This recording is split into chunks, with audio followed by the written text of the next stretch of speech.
ও বাবা চলো না একটু কোথাও ঘুরে আসি। এখন আবার কোথায় ঘুরতে যাব বলতো?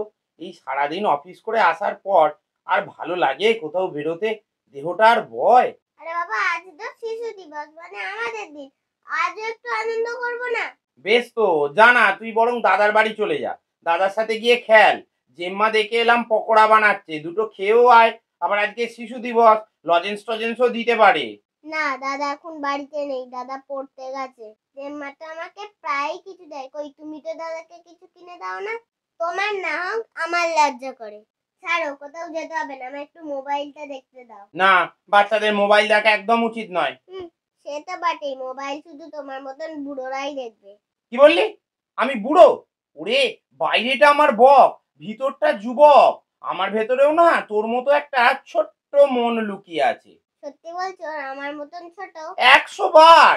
তবে ফোন রাখো, বাচ্চাদের একদম ফোন দেখা উচিত নয়। চলো দুজন মিলে একটু ফুচকা খেয়ে আসি। বলছিস? তবে চল। আচ্ছা এক কাজ কর, আর একটা বাচ্চাকেও বরং ডেকে নে। আর একটা বাচ্চা? সে আবার কে?